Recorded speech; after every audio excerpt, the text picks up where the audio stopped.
Hey now YouTube, welcome back. So Record Store Day was last weekend, which of course means some great new Grateful Dead vinyl. Not one, but two releases for Deadheads. The first, Nightfall of Diamonds, which if you've been paying attention to this channel, you know I've been looking forward to. I've been looking for some 1989 releases, as well as this specific release from Meadowlands Arena, October 16th, 1989, which I believe was Bobby's birthday, so a birthday show for Bobby. And then we got some Jerry Garcia Band, some 1989 Jerry Garcia Band, a follow-up to a previous Electric on the Eel release, I think a breakout. A couple breakouts from the Jerry Garcia Band Electric on the Eel series. I think that was 89 through 91 was the original CD box set, and now we're getting some vinyl breakouts. And so let's take a look at these two records. The first, of course, being Nightfall of Diamonds, with a beautiful, somewhat shiny cover, and a really nice kind of soft matte texture to it. The liner notes are pretty much to be expected. I think these mirror what's in the CD release. We've got the track listing. On the inside we've got some photos of the boys, and then on the back some more photos and some credits. So not a lot in the way of liner notes, essays, anything like that in this release, but that's okay. It's true to the original CD release. And when we look at the records, it's those black polyline sleeves that I don't typically love, but in this case, didn't cause any issues for me. And when we look at the records, they are gorgeous. They came nice and clean. On the back, it looks pretty similar to the front, has the track listing, and of course, the New York City skyline. And so the box itself isn't particularly amazing, other than the great texture that they put on that outside, but what's inside the box, and more specifically what's on the records, is really what is blowing me away. I'm a big fan of this release. I'm a big fan of 1989 Dead. Late 1989 Dead, you get the early Jerry MIDI era. I know that's not for everyone, but the early MIDI era I think is really interesting stuff. It's, you know, this exploration, this, you know, they're really leaning into the creativity there, seeing, you know, what's possible before they push the bounds so far into the world of Infrared Roses. And you hear it definitely on a lot of the tracks, you know, of course the jam, the drums in space, you get a lot of MIDI, but across a few other songs as well, there's some really interesting Jerry MIDI playing, a lot of French horn, I think some pan flute thrown in there as well. And then some standout tracks on this. To me, you know, standout Mississippi Half Step, I'm a big fan of that song. Really funny, they play that last piece, you know, across the Rio Grande lazy river, but they don't sing it. So a little bit interesting take on Half Step there. The Uncle John's Band is fun because it's in the middle of a pretty massive Dark Star sandwich, and they flub some lines, and it's fun. You know, it's not the flub where it's like, oh God, get it together, guys. But it's a flub where you can tell they're having a really good time. And then across the whole record, the mix is really good. The Brent playing is really pronounced on this recording, which I'm quite fond of. And then you get just the right of audience in the mix here.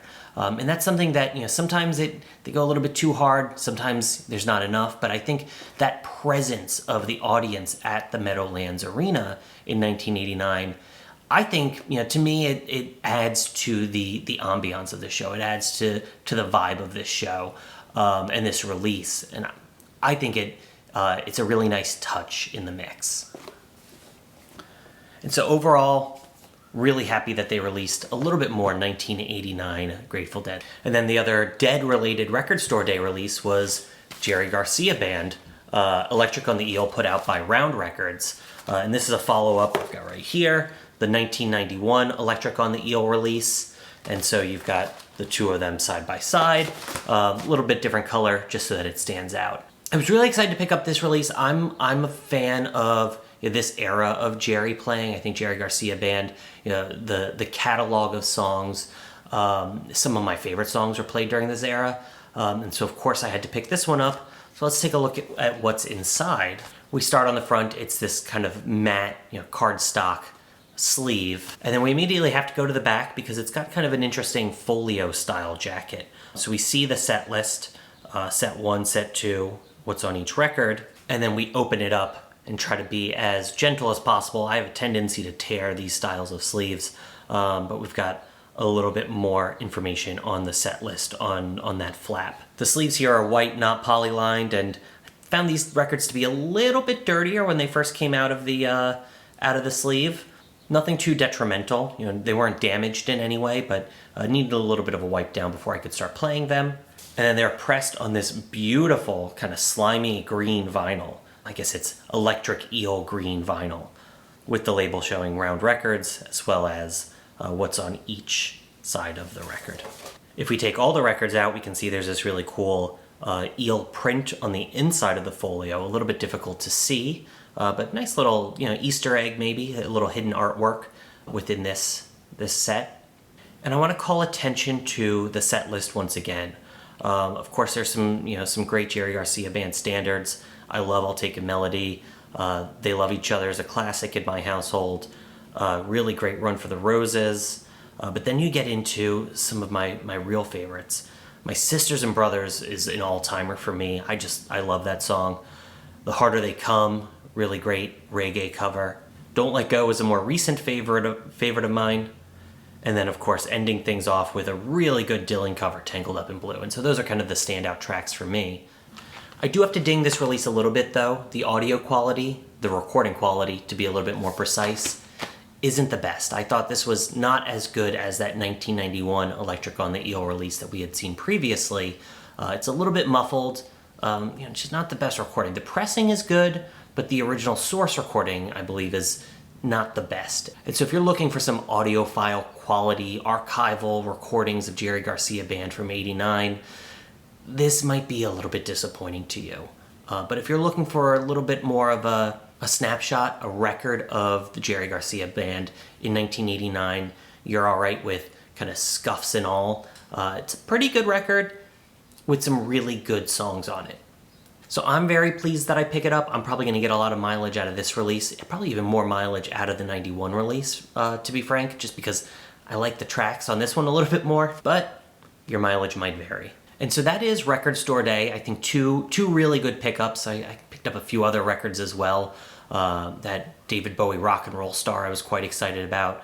Lost in Translation soundtrack, just to name a few of the records that I had picked up, as well as a few sidewalk sales that I had hit up in the neighborhood. Some of the local record stores were getting rid of their inventory in some dollar bins, and so there were some gems in those dollar bins as well. And so pretty big and successful Record Store Day by me. I'm curious, did you pick up anything for Record Store Day? Let me know down in the comments below. I'm curious what I might have missed out on. I saw there was some really interesting stuff this Record Store Day. Some Talking Heads, I think a David Byrne collaboration with Paramore that looked kind of interesting.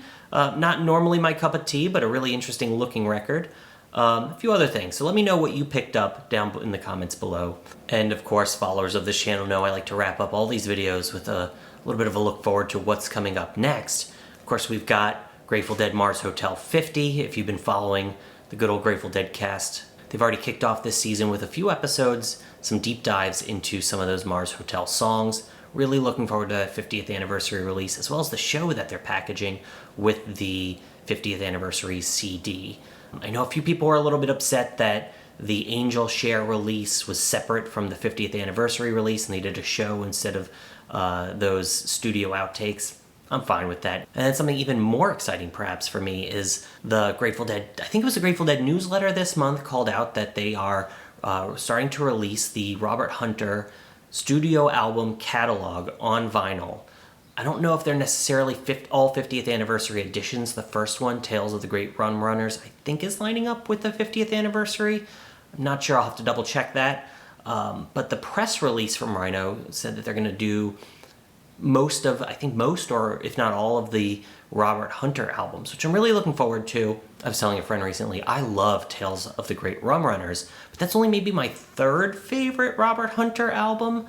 Of course, Jack of Roses, that's my all-time fave. Tiger Rose is really good. Everything across the catalog, though, even the lesser albums, I think are pretty stellar. You got Liberty, Flight of the Maria Helena, I believe it's called. A few other albums in that catalog. All really good stuff. If you haven't checked it out, most of it isn't on streaming services, Apple Music, Spotify, Tidal, all of those. But it is on YouTube.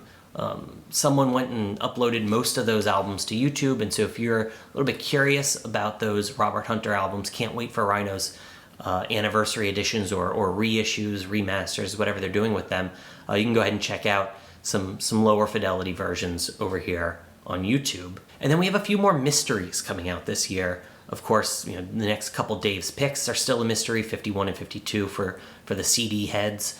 And then Real Gone has had a tendency to do usually about one Dick's Picks release reissue on vinyl each year. Most of them are net new. I think they reissued 2 of the Brookvale ones, Dick's Picks 1 and Dick's Picks 2. Originally came out on Brookvale. They did analog transfers of those for their Real Gone reissues. I don't know what's coming out this year from Real Gone. I would be curious, wondering if I don't know if there's any more 1974 shows. I'm sure there are some 1974 Dick's Picks still left to be reissued on vinyl. And then that begs the question, what's going to be the Dead.net, the official Grateful Dead Rhino CD box set of this year? A few people I know the 2 kind of leading hopes are the Boston Arc box from 1969, that run of shows. People have been asking for that for years. And then what I'm looking for,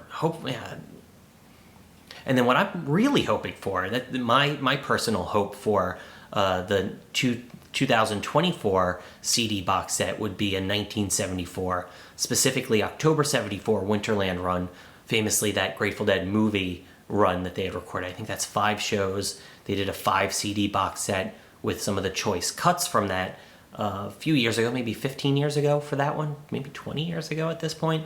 But I'm hoping that they do maybe all 5 shows out on CD this year. Fingers crossed. If I could whisper into the ears over at the Rhino offices, maybe slide into David Lemieux's DMs and say, "Psst, 1974 October Winterland box set." That's probably what I would be saying. And that's it. As far as I know, that's all that's on the horizon so far. I know the Sphere dates are coming up for the Dead and Company fans, so looking forward to that. I'm sure everyone's planning their trips to Vegas now. Looking forward to that. And then more great releases coming out from the Grateful Dead. And so should be a pretty exciting year. Probably no disappointment coming from these archival releases, and a lot to look forward to. And so that's it for today. Thank you so much for joining me. Again, let me know what you picked up on Record Store Day. I'm curious what I might have missed out on, what I need to kind of start looking for. Well, have a good one. Peace.